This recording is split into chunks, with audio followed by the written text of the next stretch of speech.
What's up, you guys? Sean Ross Sapp. Welcome to Fightful. It is May 8th, 2023. We just had a big weekend. WWE Backlash. Go check out our review. It was myself and Denise. But we got Denise right back here on Monday Night Raw. Denise, how you doing? I could be better. Really? Why? Yeah. Do you ever have those days where you just feel like crawling out of your body and crawling out of your skin and like nothing you do just like fits you? Like, I don't know how to explain it. Like everything that could be possibly wrong with you is like wrong with you. Like your hair isn't right, your clothes isn't right, your face doesn't feel right. Nothing feels like it's connecting. Like I'm not in I had sync. a face like that. It would never feel right. But oh, thanks. Today I got the hell out of here and I drove up to Cincinnati and went shopping. So what'd you shop for? The purple shirt you have? Yeah, actually, at my friend at Cincy Shirts. Check them out. They got all kinds of great stuff.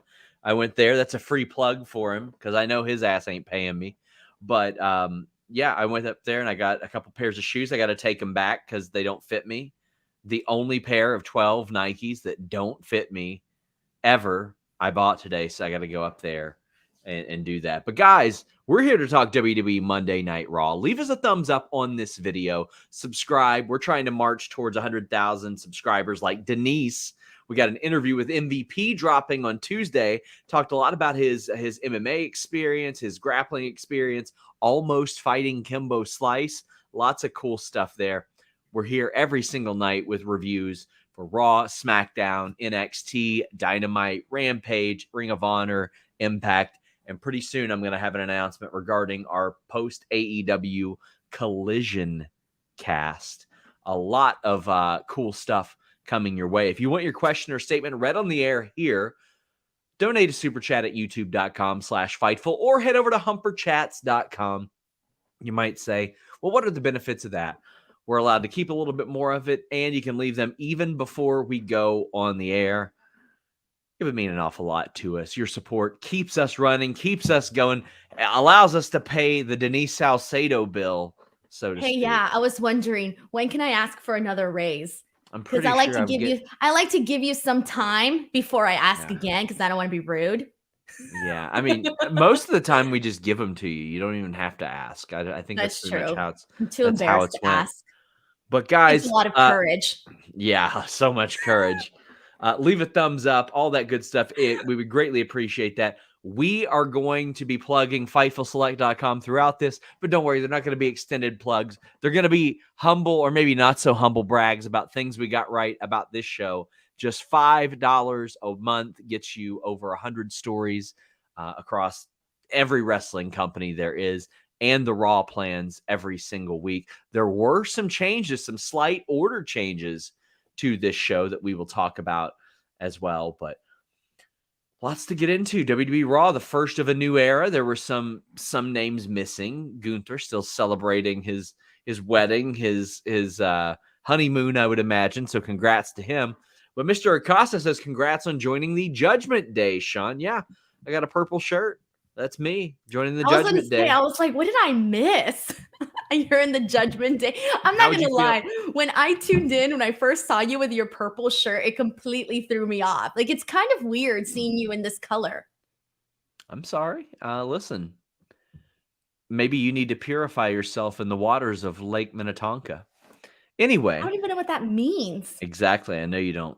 Caden says, just left the show. So much sitting, doing nothing. That's sad. And let me tell you, the inserted audio on that was sad too. But Team Kick Source saying Io Sky, Dakota Kai coming out of the Damage Control story as faces. Long build to both winning singles women's titles at Mania 40. Not realistic, I know, but would be quite nice. What do you think? I would need to see some character development on the Dakota Kai end of things. I think that Io Sky certainly can do a little bit of something. She proved she can hang there.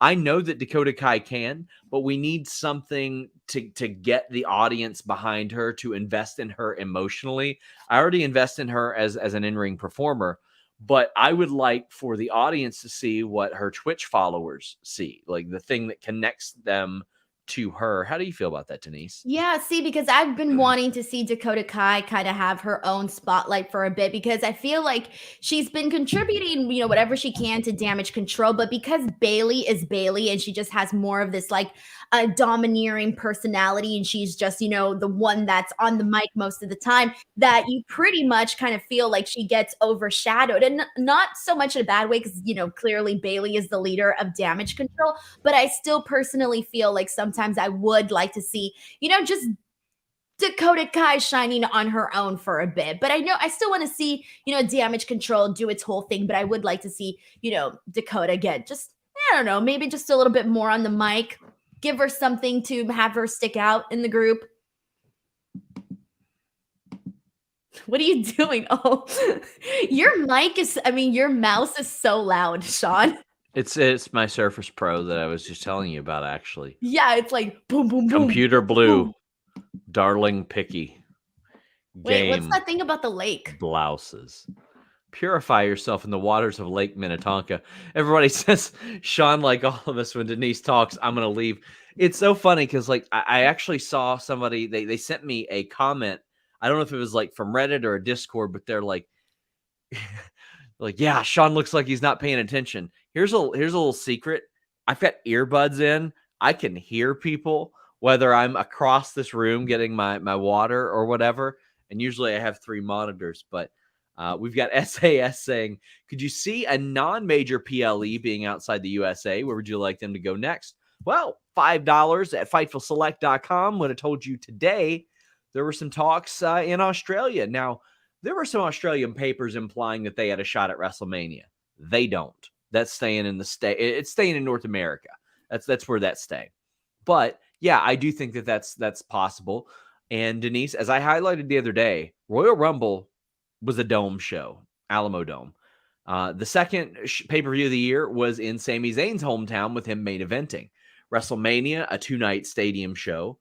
Backlash in Puerto Rico with Bad Bunny and Zelina and Damian Priest.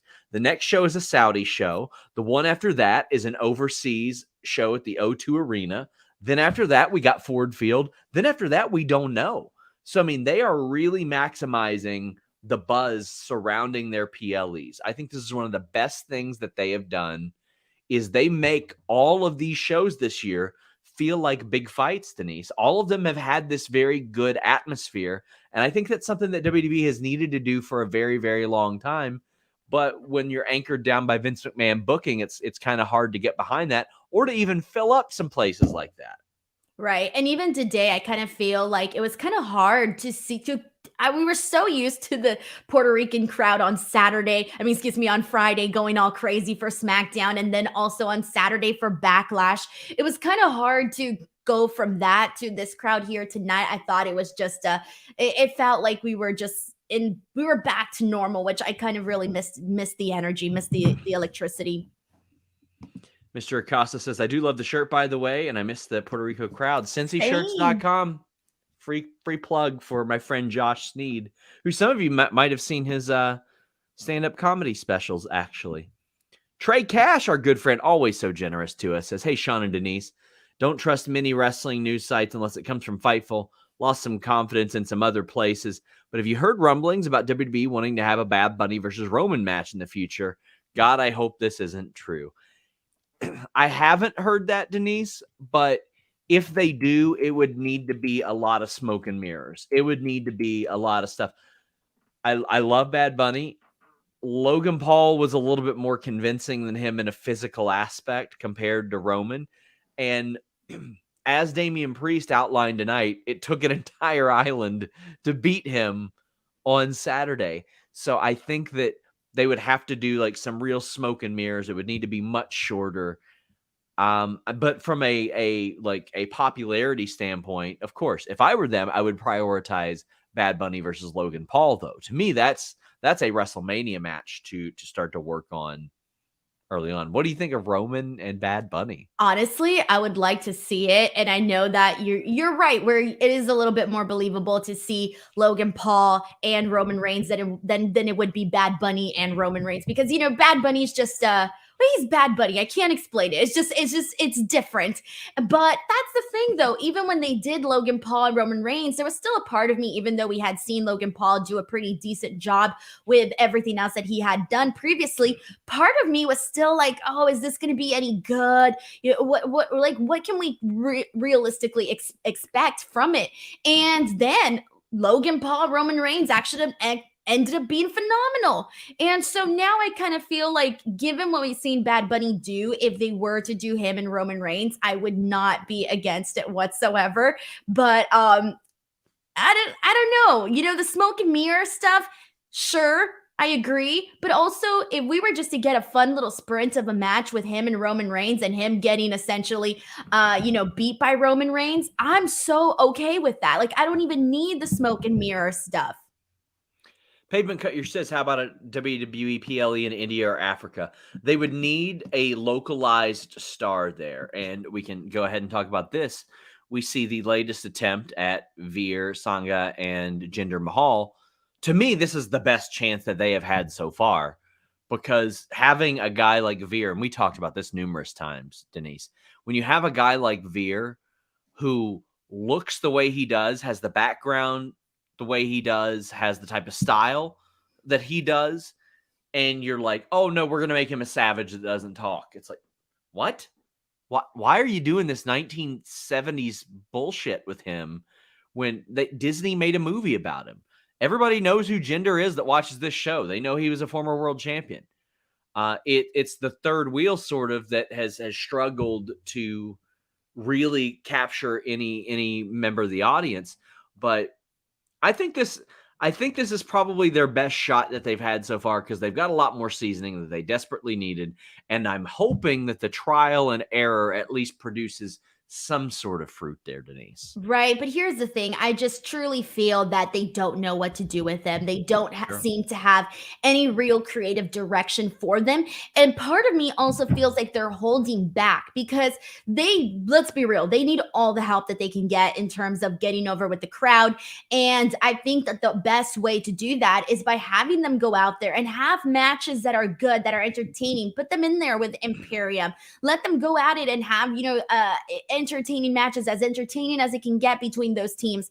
But it's like, for me, I feel like they're always holding back, yet they're also sort of expecting for it to work. Because come on, we sat here for how long? For several months talking about Veer is coming.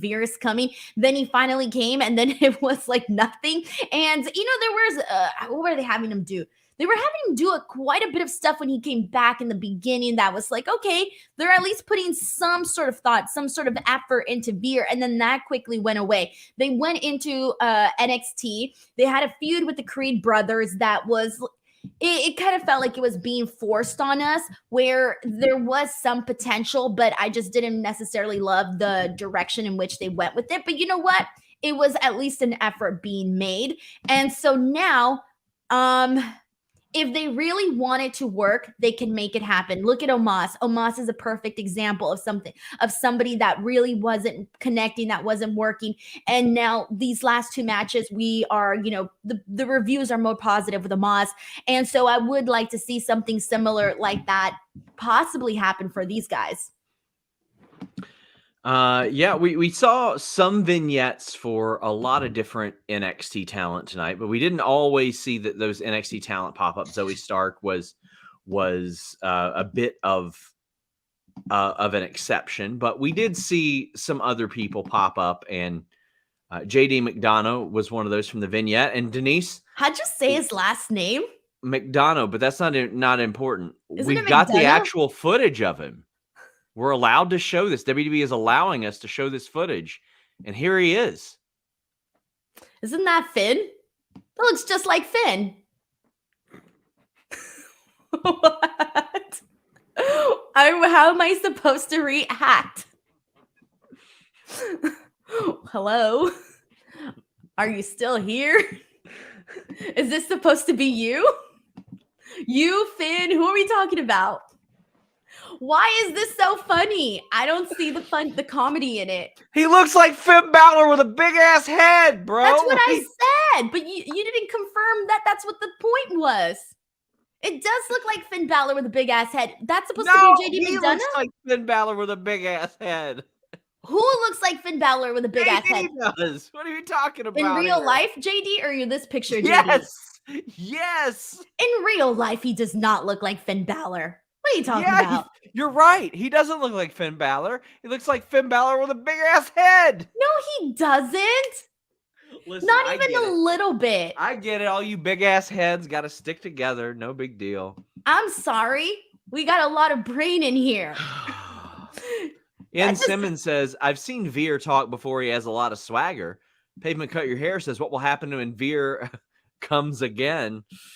He's got to empty that tank. The Line Drive said, putting Veer with Jinder made sense to me, but I always felt like Sangha had something going for him with his chivalrous best boy character in NXT. That one was good. They just didn't give it enough of an opportunity, I didn't think.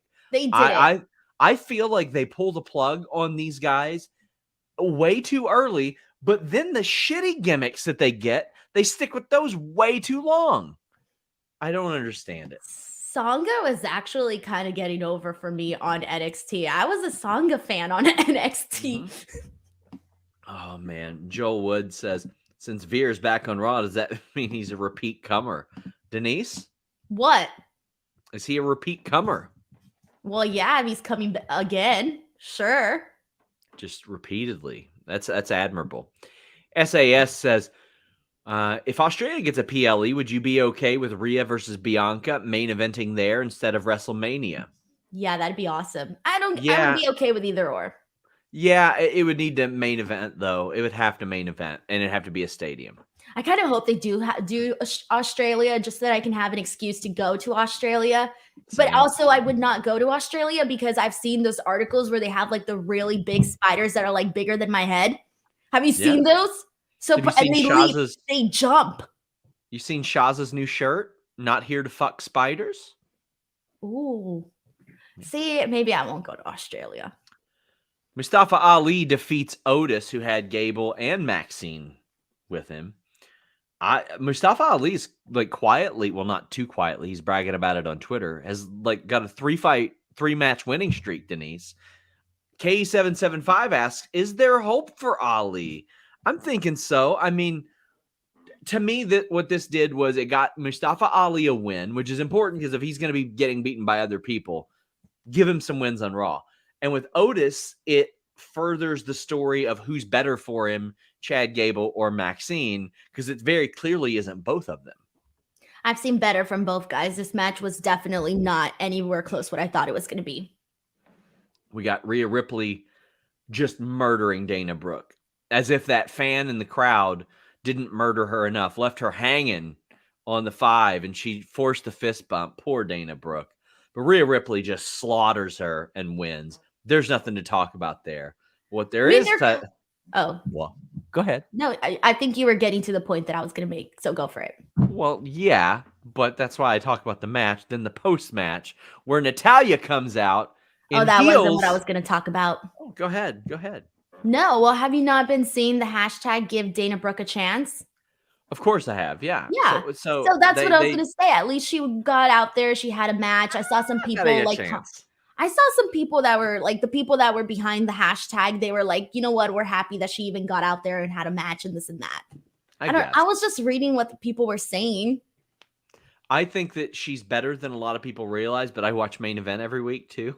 Yeah. So I see this stuff.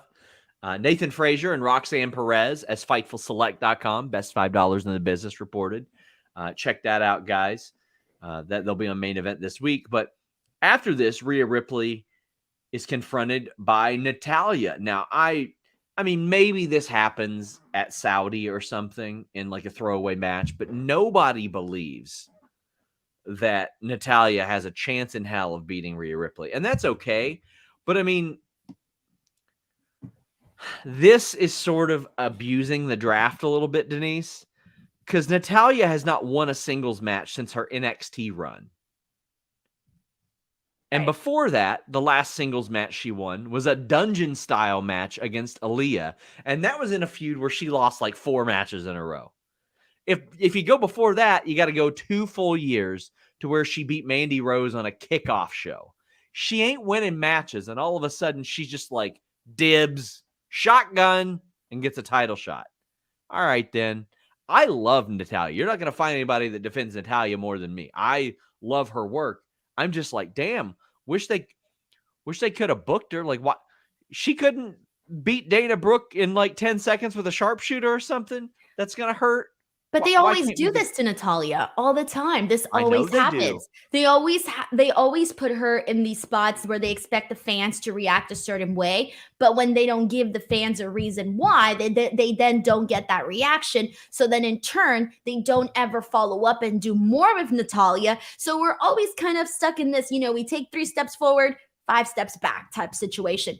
And so I feel like that's what we're seeing. But can you remind me, was it Natalya that was in one of like the first women's matches in Saudi or something? Was it Natalya? Because, okay, so then I feel like they can play off of that at least for like the Saudi audience and be like, oh, Natalya did this, and that. And that would kind of, I guess, sort of justify having this match there because of her history there. I don't know. I just wish that they would do a little bit of something to like give the woman some help, right? Like their line of thinking is she's been around a long time. They know her. So here we go. And I'm like, man, that is very unfair to level those expectations on Natalya when you haven't had her win matches like ever. The last thing I remember them really doing with her, where they actually put some sort of story with her besides when she was teaming with friggin' Shayna, was when she was doing the Guinness World Record stuff. I liked that. I actually enjoyed her doing that stuff. Because they actually gave her a little bit of a character with that. And I feel like that's the last time they gave her a character that wasn't just, this is Natalya. KE775 says they're going to make new belts for the women's titles. Lord, I hope so. And rename these. Don't do the handoff gimmick. Valab says, Mick Don't Google Me doesn't have a 4-head. What? He said it's not even a 5-head. It's a 6-head, Denise. He has a big ass. Who's Mick Don't Google Me? That's what Kevin Owens called JD when he was on there. He called him JD Mick Don't Google Me. Sorry, short-term memory. Speaking of, Kevin Owens and Sami Zayn are backstage, and I really enjoyed this interaction. Imperium without Gunther approach, and they say, we are Imperium. Gunther will be here next week. And Kevin Owens is like, can you give us 5 minutes? And he and Zayn like argue over whether it's 5 seconds or 5 minutes. And they're like, yeah, well, we're Imperium. And they're like, well, you're still going to be Imperium in 5 minutes. So if you could just tell us this later, that'd be fine. Finally, Owens and Zayn get annoyed to the point to where they're like, let's just do a match tonight. Let's do it. And they did. I love this backstage segment, though. I thought this was fun. I did too. And Kevin Owens called Kaiser, or he said something along the lines of like, okay, see you, turtleneck, or something where he called him turtleneck. Yeah. I loved that. That was hilarious. But I love this match too. Like I love seeing Kevin Owens just going in there and going nuts on freaking Ludwig Kaiser and just getting him with all of those punches and like being really fired up. I was happy with the way they set this match up. This was up there with one of the most entertaining things that they had on Raw because it felt fresh and it felt I care about both of these teams in 2 totally different ways, where I love Sami and KO because they're Sami and KO, but I love Imperium. I feel like, you know what? We need to give more love to Imperium because they are so freaking entertaining. I feel the same way about them that I feel about the Brawling Brutes. And I feel like we need to like just, I don't know, give them some more love because they're very entertaining. Yeah, I need more Imperium wins though. Like I would have loved to have established them in the tag team division too. But I also think you have the benefit of having Gunther show up next week and where he can light a fire under them and say losing will not be tolerated with me. I like that because when he's not around, they don't necessarily have that edge. But when he is around, they have the fear of God put in them. I just really like that. I also don't want that. I don't want them to make them seem like wimps though, where Gunther's the one that's, the one that is being in like the most in charge and he's the one, lighting the fire underneath them. I kind of want them to be all on par, even though obviously Gunther is always going to be, above them, but I still want them to all kind of be You know, I want to be afraid of anybody that is associated with Imperium. If I'm a guy on the roster, I'd be like, oh, fuck, this is Imperium. Better watch my back. You know, I want them to kind of have like that kind of presence on the show. And I feel like for the most part, they who do have that because they do feel pretty aggressive with the way that they present themselves. And that's why I'm a fan. Like, that's why I care about Imperium and the matches that they have, because I know we're not going to get these like soft matches. I know that whatever it is that we're going to get with Imperium, they're gonna, you know, they're gonna nail it in. It's going to be entertaining. We've mentioned some NXT talent that is popping up. Some of them green, some of them not so green, Denise. But, you know, being green isn't always a bad thing, especially when it's athleticgreens.com/Fightful and AG1. You get a free 1-year supply of vitamin D3 plus K2 and 5 free travel packs. I'm in the best shape I've been in the last few years. Big part of that is drinking AG1 every day. 8 ounces of water, 1 scoop, I'm good to go. It's got a blend of 9 products, a multivitamin that you drink, which is way better than eating a multivitamin tablet. It's got minerals, it's got probiotics for preventative health, it's got adaptogens and more, all working together to deliver a strong foundation for better health. You've got doctors, you got athletes, all kinds of people over at athleticgreens.com/Fightful telling you about the benefits. Gluten-free, no sugar added, no eggs, and nut-free. You can see reviews from real AG1 customers over there, and they have thousands of 5-star reviews. Get that immunity support, that preventative health, that digestive support with those great enzymes, plus those vitamins and minerals. Maybe you're looking to fill nutritional gaps in your diet. Athletic Greens AG1 helps you with that. athleticgreens.com/Fightful. Get yourself a great deal now. You can unlock an awesome offer over there. Help out your energy and metabolic support as well. They got adaptogens, a phytonutrient blend, all kinds of good stuff. This is a fantastic supplement that make sure that you get your vitamins as well. And like I said, I sold supplements in a prior life. Well, I guess just prior years in this life. And you would always be advised to drink your multivitamin. AG1 makes that incredibly easy. Denise? Yes. Would you consider yourself green? Yes. Good. We need to get you on Athletic Greens. That way you can maybe stand a fighting chance at the SRS Denise Olympics. Yeah, Denise, sure. now we can do a world tour. We can do a multi-country Olympics, Denise. I'm going to beat you because I'm taking that AG1. I'm just saying. You always chicken out all the time. Chicken out. All right. We're going to see. Like, oh, I got to do this, and I got to go meet with this person. I got to go meet with that person, so I can't do this because I got to go do that. Why do you make me sound like that, Denise? That's literally I don't what even it's talk like. that fast. I talk very slow, actually. Okay, fine. So I got to go hang out with this person, and we're going to go eat leather. And Denise, I got to go get this run sheet up Denise, on Fightful Select. You're the person I eat with the most on these trips. No. By far. Not even. Man, By the way, Sean, I'm upset at you. I'm At shocked. Ring of Honor, you bought yourself red vines and you didn't offer me not one red vine. Sorry? Yeah, just throwing that out there. Are you my kid? You didn't offer me a red vine. Like, who does that? You did get locked in the back seat of the car at Applebee's like you were a little kid. Thanks for that. Thanks, by the way. Sorry about But that's that. a week later when I came back, I had to buy myself red vines because I was thinking about them. Thanks a lot, Sean. We have Chelsea and Sonia's strike. This is a FightfulSelect.com report that we posted yesterday, that Sonia and Chelsea would, not only are they continuing as a full-time team, but they would be continuing their social media gimmick, which was them working on a petition. We saw Xia Li. We saw all kinds of stuff there. But Liv and Raquel show up and they go, all you had to do was ask. And I like that.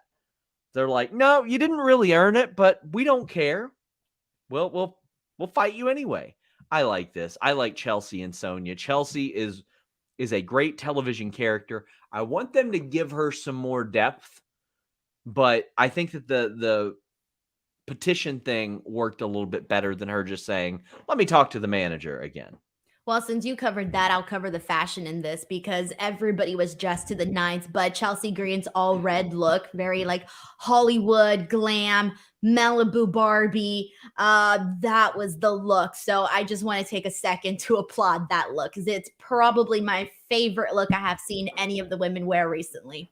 We are not that far removed from when WWE was like, "No, you guys got to wear your gear and your merch shirts like every time you're on TV."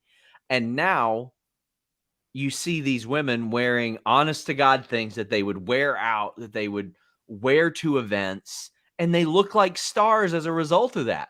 They're They not look out there cool. and they're not out there in their merch shirts, and nothing against their merch shirts. It's just most of these people don't wear their own merch shirts around. That's just Plus, the nature of it. They don't. And most of these women know how to dress really, really well, men and women. And you make them look so much better when you leave them to their own devices in that sense. right. Because And some of the merch shirts, some of them are good, some of them are tacky, let's be real. So why it's they like, got to put shit on the back of all of them? Why do they got to do that? I actually, so it's funny. I don't know if you saw Will Washington had posted him getting that NWO Wolfpack shirt. Now it yeah. had a WWE logo. So I've actually got a little bit of a report coming on that soon. But one talent that I spoke to was like, God, do you remember when they used to put those stupid ass tags at the bottom of our shirts? The ones And it like would right here, like in the corner. authentic wear. Oh, Yeah. the big ones, the rectangle ones. Yeah. You They could put said your that fingers in between them. they said that they couldn't count how many people were like, I would have bought your shirt, but they had that stupid ass tag on it. And I was Yeah. afraid I couldn't take it off. Man. I used to kind of like it because when I would wear them, I would just like use it to like twirl my fingers in the little tag because there Oh, was always a jeez. little bit of an opening so you can put your fingers in there. So whenever I didn't have anything to do with my hands, I would just like put it into like the little tag. But you were never bored. You never played with it. You never bit your like. Okay, never mind. Apparently, you didn't. Were you not those people that ever bit your sweater? Oh, I used to do that back in the day, like when I was bored at school, and I had those long sleeve sweaters. I'd be like chewing on my sweater. You never did that, not once. Damn, bro, you I'm not didn't live. listen.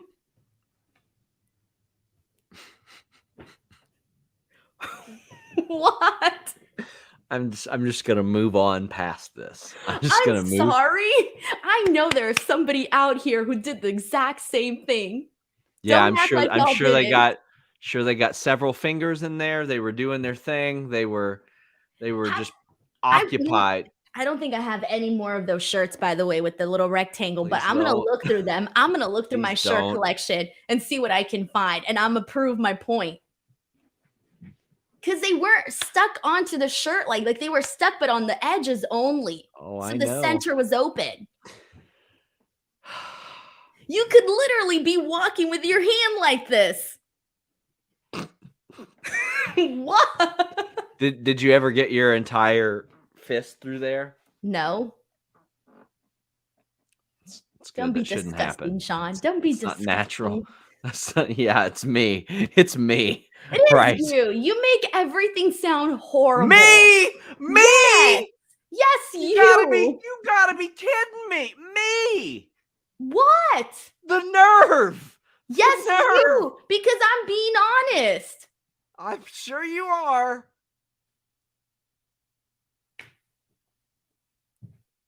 What? Now you're going to tell me you never put glue on your hands and then peeled off the little thing? Do you not do anything that's like sensory? Like put your hands inside those things with like the marbles? You know? You never did that where you put the glue and then you peeled it off? At this point, I'm just convinced that Denise is Okay. a podcast genius. I have one more. At this point, there's no way this is an accident. Denise is smarter than all of us, and this is the only time I'm ever gonna admit it. One more. Have you ever done the safety pin where you put the safety pin in here and then you stick it out, but you get a little piece of your skin? Have you ever You're done a that? masochist, Denise. Oh, it's so much fun if you get a little safety pin, but I'm not running saying around put it in dressing there. like It's just Demolition a when you were little little bit. or something. You just put a little bit and then you pull it out and then your skin opens up. Damn, I didn't pay it. That's what I would do in school when I was bored. Please, I want to know if people did this, the glue thing and the safety pin thing. Yeah, I'm sure that some of our viewers have ended up with sticky hands. The Line Drive says, I'm with Denise. I would do all those board things all the time. Used to putting my shirt collar over my mouth. I still do that. I do this when I'm watching TV. Pro Wrestling the Podcast. time. Thank you very much. Jason Blair says, Sean and Denise, great work this weekend. Always enjoy the live streams with you two. Keep up the great work. Thank you so much, Jason Blair. Mr. Acosta says, Bad Bunny legit doesn't like Logan. Has to do with him moving to Puerto Rico. Not sure if he would do it, but Bunny versus Theory, maybe. Money says a lot of things to a lot of people, and I think that Bad Bunny realizes how big a match with he and Logan Paul would be. Bizarro Big L says Sean Jean-Claude went to Cincy and ended up a Ravens fan. No, absolutely not. This is a Cincinnati Mighty Ducks shirt. They were a minor league hockey team in our area. Says you can tell Vince's return when the dick and ball jokes come out. Any news on Carlito making a full-time return would be a waste to pass it up again. Unrelated, Blimphausen for All In. I think a blimp at Wembley would actually be a hilarious idea, a Danhausen blimp. But FightfulSelect.com, best $5 in the business, reported that right now the Carlito thing is a one-off, but there are a lot of people that are pushing for it. Auntie Colin says glitter glue or Elmer's white on the hands. And Chaos Control. Usually it was Elmer's white. And Chaos Control says Denise is super right about the safety pin. Did a bunch of stuff when I was bored. Cool. Same. The string around your finger, make it turn purple. I did a lot of things with my hands. SAS says, in your opinion, who's been booked better under Triple H, Bronson Reed, Gunther, or Solo? I'm going to say Gunther because he has not taken a loss yet, but I don't think that More than Solo? Well, Solo has lost some matches, but I don't think that he's been booked bad. But he is second banana to Roman Reigns, and sometimes he's third banana to the Usos. I think that Gunther is a guy that you look at right now and you go, okay, if they put him in a world title match, would he win it? And I think that's important. Bronson Reed, I think, has also been booked incredibly well. But here's the reason why I said Solo, because I was expecting for Gunther to be booked like this. I wasn't expecting for Solo to be booked like this. So that's why I say that's why I chose Solo, because I wasn't expecting it. With Gunther, I would have been demanding it, you know? Zoe Stark is backstage being interviewed. I think a lot of people don't realize how natural she is on the microphone. I know you've interviewed her as well. Like, she is very quick-witted. She has a special kind of charisma to her, and she can talk a little bit. She challenged Nikki Cross to a match. She wins that match with Nikki Cross with her finish. Nikki Cross isn't going to be on TV. Okay, you might as well have her lose a match against a new talent. And Zoe Stark is going to translate to the main roster very, very well, in my estimation. I think this was the right decision. I like what they had here.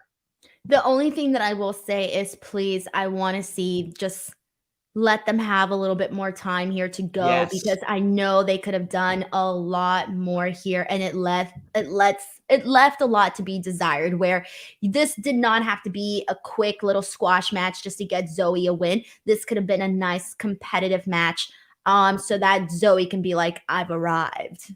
Yeah, absolutely. Absolutely. They need more time. Just a couple more minutes, even. Just a couple more minutes. Backstage, Johnny Gargano is back, and he's back with The Way. They're all back, except for Austin Theory. No big deal. But you got Dexter there, you got Indy there, and they're approached by Chelsea and Sonya.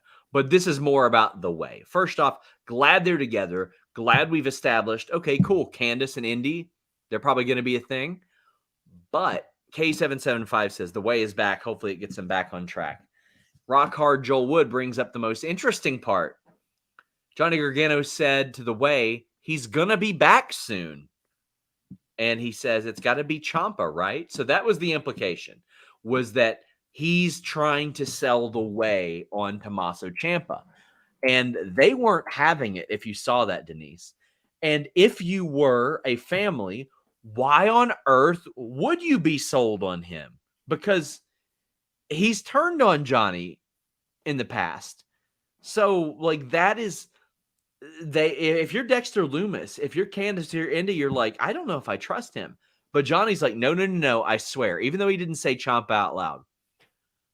I'm excited for this. I want Dexter Lumis to look at Ciampa like he's the weirdo. Like, that's what I want. And Ciampa to be just completely normal and chill. But Dexter Lumis is like, this weirdo. I think this is going to be a great addition to the way DIY as a team. Sign me up, man. Because just that, hell yeah. Give me that. When Johnny Gargano came back to WWE and, appeared on Raw and this and that, I really would have been against them doing the whole way thing again, because I would have thought it was just, I didn't really want to circle back to that because I'd seen it, been there, done that. However, I feel that now this is the way to go because there wasn't any other real options there for Dexter, Candace, or Johnny. And now with Indy there, I mean, at this point, you might as well do something that benefits all these people. And all of these people now, by being part of the reunited once again now on the main roster, except for Theory, I feel like this is going to be beneficial there. And I did want Tommaso Ciampa to go about and do his own thing. I wanted him on SmackDown. I wanted him doing his own thing. I didn't necessarily care for the reunion or if they do the reunion. But with that being said, though, the pro here is that if you do bring in the added element of Ciampa, at least you get something different with the way, a different story. So I'm not against it at all. I'm cool with it. It gives them something new, some sort of story there. So I'll take it. Dominic's backstage with Rhea, Akira Tozawa, and Xavier Woods show up, and a match is made between Xavier Woods and Dominic, and then Rhea chases off Akira Tozawa. Matt Scales says, felt like the show dragged tonight. Would love to see them do something with Woods. Can you see them doing something major with him on Raw or waiting for Kofi to return? I think he's going to be spinning his wheels until Kofi returns. I think at some point down the line, Xavier Woods will get some sort of upper card main event type of push based on the fact that people love him so much. Right now, unfortunately for him, his role is helping Dominic maintain his heat. And that's okay, because Xavier Woods is going to be just as over next week as he was this week. And when Xavier Woods, or when Kofi Kingston comes back, they'll be right back in the tag team title picture. I didn't have a problem with this. Dominic needs to work with people like this, and he has been quite often. Right now, I think maintaining Dominic's heat is the right move, Denise. Yeah, and he's always going to be loved regardless. Whatever Woods does, it's fine. But I do agree with the super chatter that I did think Raw dragged a whole lot today because aside from everything that happened in the World's Heavyweight Tournament, everything else to me could have been a little bit stronger on the show. We have Trish Stratus' promo. First off, she looks like $1 million, and she as a heel, it just works. She's got which FightfulSelect.com reported this weekend, best $5 in the business, a missing shirt with Becky Lynch. They had like flyers made too because she's been gone. Then she does the old HBK Montreal thing where she has Becky's music played and sells it, but Becky's not there. And then it hits again, and she's like, no, guys, joke is over. And Becky does show up, and Becky whips that ass. Becky socked her hard, too. That was great. We wondered how they were going to stretch out this feud. Well, the unfortunate situation is that Becky got hurt for a brief amount of time, and they needed her to heal up. So that bought them a little bit of time. But I thought that actually added to it because this is one of those things. There's not a happy accident because she got hurt, but it did lead to Trish being able to have bragging rights of getting rid of Becky for a little bit. I thought this was a win of a segment. Becky got her mic cut off before she talked, though. She was going to say, subscribe to FightfulSelect.com, but she didn't. You were just waiting to make that joke, weren't you? Yeah, I wasn't a joke. That's what she was gonna say. Trust me, I'm an esteemed reporter. But Wires Addict says Becky's missing. Nah, Shanky is missing. Need him back ASAP. Hey, yeah, where is Shanky? I haven't heard of any creative plans involved with him since Triple H showed up, like at all. Haven't heard of a one. How sad. KE775 says if this Trish Becky story is going till SummerSlam, is it safe to assume Trish wins in Saudi Arabia? Did they officially announce this match for Saudi? What match? Trish and Becky for Saudi? That's the one that we were just talking about. I don't recall them announcing it for Saudi, though. Unless I missed it. I mean, they announce stuff while we're on the show all the time, but okay. Let's see. Nope, it has not been announced. Yeah, I was going to say that. So I was like, what match? This match hasn't been made. Yeah, I wouldn't be necessarily dead set on that happening at Saudi. So I do want to say, though, that this is a million times better than the last segment where they had Trish Stratus just go out there and cut that promo because, again, we didn't have any of the piped in boos. It didn't feel long-winded. Her throwing shots at Becky Lynch's daughter, calling her dumb because she didn't know her colors. I thought that was pretty funny. And there's nothing is going to upset one woman more than another woman judging her child or judging, making fun of her baby, right? Like that's like the lowest possible thing that you can do. It's the easiest shot to take. And so I kind of like that they did it though. I like that because if I'm Becky Lynch, I'm going to be freaking pissed. Zeno Hour says that Becky was going to say Shaza fears Sean. That is also true. The Line Drive says when Becky was Raw Women's Champion as the man, the feud with Natty killed her momentum. Keep mid-Nat away from Rhea. Rhea needs a credible challenger. Even as filler, Emma and Candice are better. Well, I don't know about that. Emma doesn't even wrestle on the damn show. They've got to build these people. You say people are mid because they're not built. They're not given the opportunity. Marquise Film says, I was in the crowd tonight, and to see the criticism about my city is unacceptable. I think WWE filters their crowd because there was no need to pipe, but can I get a Duval from you both? Hell no. I ain't a Jacksonville fan. You ain't getting a Duval from me. But the crowd was not good, and we will talk about that. Well, I won't even say the crowd wasn't good because I wouldn't know because I didn't hear the actual crowd because what we heard were piped in bullshit cheers and boos. Meet Norma says Denise made it turn purple with her hands. What kind of show is this? That was the string. Y'all never tied a string around your finger? Sheldon says, Denise, this was all you this time going down the dirty path. Don't blame Sean for none of this. Own this, You know Denise. what I hate? This is what I hate. That guys always have to make everything so gross. Kids are watching. Guys, always. Own it and embrace it, Denise. It was not meant to be gross, but guys make it gross. Jonathan Corona says DIY versus Sammy and KO. Please and thank you. That's certainly a possibility. It certainly is. Well, we actually kicked off the show, but we're talking about this at the end because we're talking the world title tournament. And it was so odd the way they kicked this off because originally the two world title triple threats were supposed to be swapped. Cody was supposed to come out, cut a promo, have a match. But instead, it's like Cody's the host of Raw or something, Denise. He comes out and he goes, welcome to Raw. Let's start the tournament. And it's like... Is that bad? It's just awkward. Bad. It's just weird. Why? Why would he do this? Because he ain't Bob Barker. He's not Pat Sajak. Why is he here? I think they wanted... He's got a match to get ready for, Denise. Why is he was already dressed. What else did he need to do? He was dressed. He was ready to go. They could have had the match right then and there. No, that's what they were. That's what was on the run sheet as of 7. Oh, okay. And they flip-flopped it. But when they flip-flopped it, they still kept him coming out and being like, hey, guys, I'm here. Here we are. Maybe the world title tournament. He's out there dancing around like he's RJ City or something. Like, what the hell? It was very weird.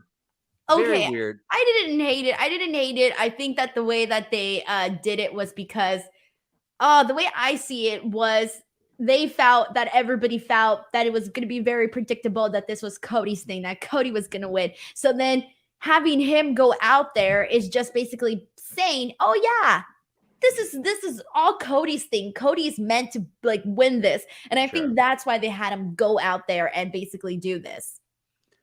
Well, Seth Rollins defeated Shinsuke Nakamura and Damian Priest. I love that they what I like, and even though I think that the competitors, they should have aimed younger for some of these competitors. There is one person in this tournament under 35, Denise, and that's Austin Theory, and he ain't winning it because he's got the U.S. title. The median age is 42. Damn, Sean, are you age discriminating? No, I'm just saying they should have put some younger people in here. But what I do like is you had people from, you had Finn Balor, you had Shinsuke Nakamura, you had people all around the globe. And, you know, Denise, that is important. When you're wanting to watch your favorite shows and you can't. But NordVPN.com/Fightful, make sure you can. Denise, you're heading to London this year, aren't you? Yes.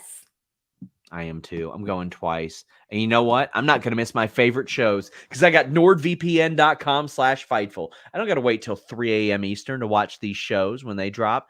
Oh, no. I'm watching them at 7 p.m. Eastern with NordVPN. I was on a plane to L.A., was trying to watch Dynamite, and it cut off. Well, I fired up my NordVPN, logged into my TV service, was able to watch it. You're able to protect all your devices against ads, malware, all that nasty stuff. This past weekend, I covered WWE Backlash, and I did it watching the old WWE Network interface by subscribing to an international service as opposed to Peacock. And also, I got to watch the UFC pay-per-view. I didn't have to worry about blowing $80 for a show I couldn't watch immediately because I was paying $15 for it because I was paying those overseas prices because I changed my virtual location with just one click with NordVPN. And then I was able to watch Aljamain Sterling get the work done. But more importantly, I was able to watch Mirab Dvalishvili steal Sean O'Malley's jacket. That was cool. Get a 30-day money-back guarantee. Get a great deal. 3 extra months on this deal. If you are a pay-per-view buyer, this will pay for itself. It's fantastic. There's always a wealth of deals from NordVPN.com/Fightful. Protect from ads, trackers, malware. Work on all your devices. Make sure you protect yourself on public Wi-Fi. NordVPN.com/Fightful. Look at this. We got this frame back up. I still got a bunch of Will frames on here. It's kind of sad. I got to go through and delete all these now. Yeah, that is sad. Chad Zuver says, since you both started watching wrestling, has there ever been a moment where you were both, when you were done with it or almost close to giving it up? Go ahead, Denise. Not in that sense where I was like frustrated and I was going to stop watching, but I did stop watching for a couple of years when I was in college because, you know, I was in college. So funny enough, when I got started in wrestling media, my column was a short-term column that I had pitched to Bill Apter for One Wrestling, where I had fallen out of love with wrestling and fallen in love with MMA a little bit more. And I was going to give myself from like January of 2010 through WrestleMania to see if I still wanted to watch it. I think in my heart of hearts, I knew I was going to keep doing it. But that was when the Brett Shawn reunion happened. That's when TNA was on Monday nights.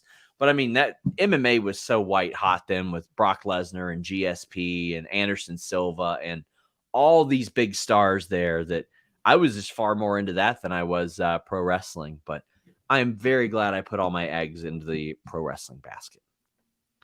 Sheldon says, so what do they plan on doing with the tag titles since Saudi's coming up and it's Night of Champions and Sami and KO won't be there? I promise, guys, those titles are not as important. We don't have anybody asking about Roman Reigns and who the hell he's going to defend against. Sami and KO ain't going. They don't need a tag title match on that show. They'll be just fine. Rollins defeated Nakamura and Priest. I like this because they put over Priest an awful lot. And Priest put himself over an awful lot before this too. He said it took a whole island to beat me. I thought this was a great way. They didn't pin Priest again. I thought that was good. Rollins pins Nakamura, and that's okay. We do see after this that Nakamura is heading towards a feud with The Miz. But Rollins getting the win here. I think we all expected Rollins to get the win, and it was a fun match. I loved this match. This was my second favorite match of the night. And the reason I liked this match a whole lot was multiple reasons. First of all, when they were all in the center, just like getting their strikes in on one another, I thought that was really cool to see. Seth pretty much like exploding out there with all those dive. That was fun. There was a moment where it was Shinsuke and Sapp that were just like literally screaming at each other in their faces before they took off. There was a lot that I think that they did in here that made this one very entertaining. And, Damian Priest is obviously coming off of a really big night from, facing bad Bunny on Backlash. So I feel like regardless, I still wasn't expecting him to win at all. I think it was pretty clear from the very beginning that if it wasn't Cody, it was going to be Seth. And once I saw them in separate brackets, I was pretty much expecting it. I thought it was going to be Seth and Cody in the main event. And I thought what ended up happening in that second triple threat match was actually going to happen in the main event. So everything happened as predicted, just in a different order. Yep. I looked at this and I was like, okay, well, Rollins has got to get to the finals. He's got to get to the finals. We knew he was going to win there. Damian Priest being put in this tournament, I thought was the absolute right move. Also, Nakamura, you want to establish that they are worthy of being in that tournament. Finn Balor defeated Cody and The Miz. The Miz, I'm like, I get it. He's main evented WrestleMania. This could have been literally anybody else. It could have been anybody else. But Brock Lesnar cost Cody the match. Brock Lesnar has these, it's weird to see Brock with stitches. Yeah. And now I'm like, they need to merchandise it. They need to make it an alternate attire on 2K. He looked unreal. Looks scary. He looked scary as hell. This was another pretty good match to me. But Cody hitting the repeated crossroads, that was cool. You see that he was going to win, and then Brock costing the match. Finn winning, I think, set up a common sense main event if you're going the Cody route. What did you think of Finn winning before we get into the Cody Brock stuff? So I thought that Finn win the second the Cody Brock thing happened, I knew Finn Balor was going to be the one to win. I didn't think it was going to be The Miz whatsoever, and I was actually happy. Could you imagine? Yeah, it would have been just like, oh, come on now. At this point, let's be real here. What if Miz made it to the finals? Oh God. I was happy here with Finn winning because it was the obvious choice to go by the time that Brock came out and did what he did.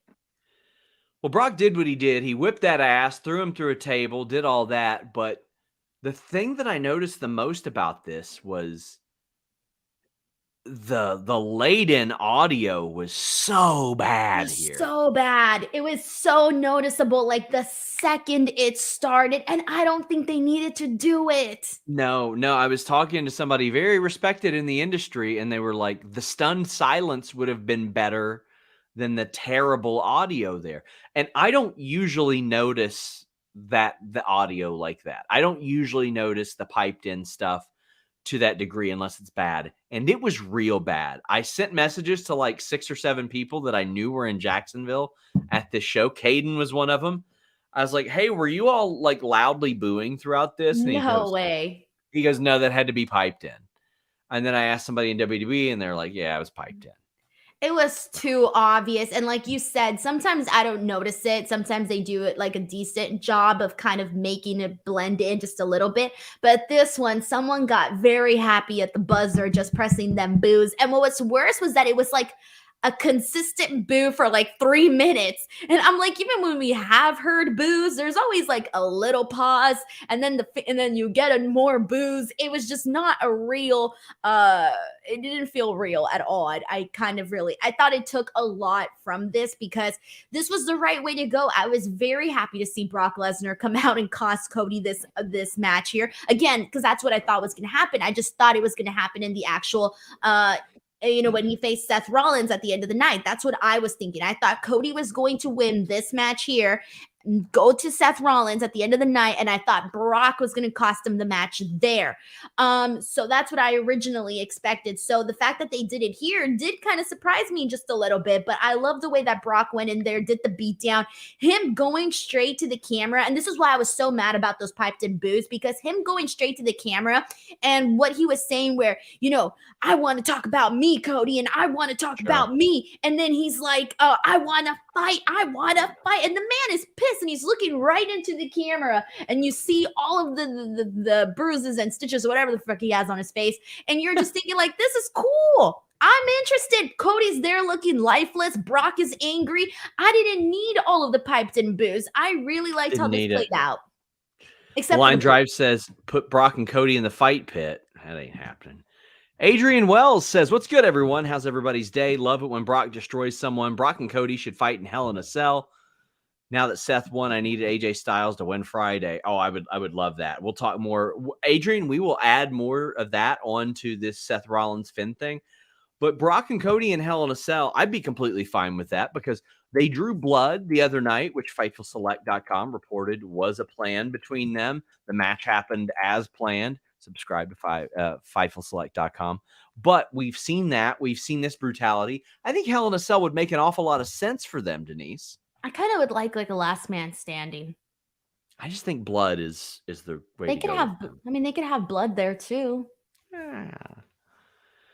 We got Rollins defeating Finn Balor. This match was an absolute Denise. This is when I realized the crowd was not shit here because they had opportunity. Usually I defend the crowds when they don't have anything to root for. This one, they had something to root for. And there was only one time, and it was like 25% of the crowd that was chanting, "This is awesome." And it quickly faded away. And I'm like, guys, you're getting a really good match here. Let's get some reactions.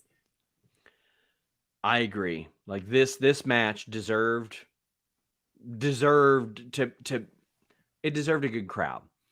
SWD says, is there a chance someone from SmackDown wins the world title and gets drafted to Raw for Cody instead of the obvious Money in the Bank win, or is it Seth to win? Nope. I did a complete conspiracy theory about this Saturday night. Already and went you got booed? No, there were some people that understood it just because it's the WWE type of thing to do, to be like, oh no, actually this title's going to be on SmackDown and the SmackDown one will be on Raw. You dummies thought you figured it out. You and your friend Mark.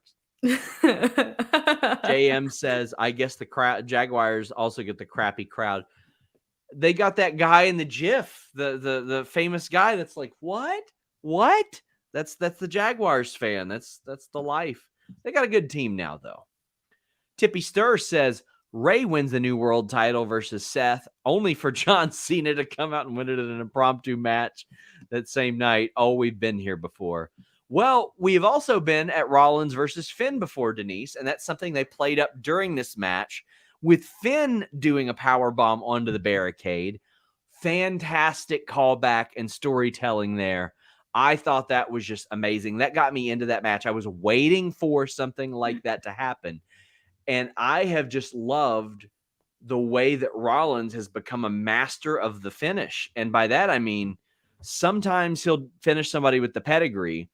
This time he did a one-armed pedigree and Balor kicked out. So he does an inverted stomp and then finishes him off with the stomp. Any one of those three I could have bought as the 1, 2, 3 there. I think that Seth Rollins, yet again, has gotten himself over to just a crazy degree and has reached new heights in the ring. This match was amazing. This match ruled. I agree. And literally in my notes, I put this crowd, huge downgrade since Puerto Rico. Finally, some pops. We're charging. We're chanting. This is awesome. But it didn't last. Literally, that's what I wrote in my notes. But no, for reals. There was, aside from the stuff that you mentioned there, some of what I liked was there was a moment where it was Seth who got who hit Finn with an elbow out, and then Finn followed that up with a chop, and then right after that, Seth gets him with a Pele. Oh, that little moment there, that little interaction, that little back and forth. Oh, I was so into that. The aggression was there. I haven't felt Finn Balor in terms of the hitting matches at this level in a while. Maybe like the last match, maybe WrestleMania, but I'm talking like Raw or SmackDown or whatever. I feel like we haven't seen this Finn Balor in a really long time on Raw. And so for me, Finn Balor felt differently during this match. And I think that was something that was very, very much needed, because I didn't want to feel like it was a letdown that we were going to get Finn and Seth instead of Cody versus Seth here tonight. And they did not at all make you feel like this was a letdown whatsoever, because dude, they went out there and they freaking killed it. This was the match of the night. If you didn't watch Raw, this is the only match I suggest you actually go out of your way to watch. Yeah, this was a pay-per-view quality match for me. This was really good stuff. I miss when Raw would have bangers on the show. Like, they would throw a couple guys out there that could wrestle for 15, 20 minutes and they could go. But when they have stakes, ooh, that adds an awful lot to it. And we knew Rollins was going to win this match. We did. But still, the story that they told in the interim was phenomenal. Yeah, but like, even knowing that Seth was going to win, not once throughout this match was I like, oh, whatever, Seth's just going to win, so I ain't going to care. No, they did a really good job of like making you feel like this match is important. Guys, last call for super chats and humper chats. A reminder, FightfulSelect.com has multiple stories every day. Tomorrow, well, Tuesday, we will have producers, backstage news, a lot of details on changes for Raw, in addition to another story. Every week, you get a bunch of podcasts. You get the Weekender podcast that reviews independent wrestling and the stuff we don't cover here on the main channel. You get the Select Style podcast that covers Japanese wrestling. I do the Backstage Report podcast, which covers only exclusive news. We get my Q&A every single week. You get 2 episodes at least of Alex's Sour Graps. You get the list goes on as well. That is at least 7 to 8 shows a week, coexisting with Rob and Maggie as well. Pay-per-view reviews, pay-per-view preview shows, all kinds of stuff over there. Dozens of retro reviews in the archives. Denise, tell the people what you got going on. YouTube.com/Denise Salcedo. I just did an interview with Trinity that got a lot of really positive reactions. If you guys haven't checked that one out, check it out. All of my Speak Now pro wrestling shows are now there too. And then Twitter, I'm literally less than 300 subscribers away from 100K. I'm just sitting there waiting. We got Omar Diaz asking if his chat was gotten to. I believe so. Send it in the chat if just in case, but I'll make sure that it was it was read. If not, we'll read it on our next show. Sean Garner says, "Who wins at Night of Champions, Cody or Brock?" Denise. Oh, I would have to probably. You know what? I'm gonna give it to Brock just because. Yeah, I think so. And then I think they do a rubber match because that's just the way that this thing goes. Oh, brother. Guys, thank you all so much. Please leave us a thumbs up on this video. It would mean an awful lot. K775 says, do you think Piper, Tegan, Emma, Zaya will get a fair shot on Raw? I hope we at least see it for Piper and Tegan and Emma. Zia Lee, too. I mean, I just feel like in terms of stronger wrestlers, it'd probably be like, for sure, Piper. I think they have Emma there for depth. I think Tegan will get a crack at it as well. Omar Diaz says, where'd you get the Denise trading card? GCW. I think they're sold out. Are they? Yeah. I've got a pack. Marquise says, no Duval. Can't wait for Joe Burrow to get swept. Well, good night, everybody. Until next time, we're out.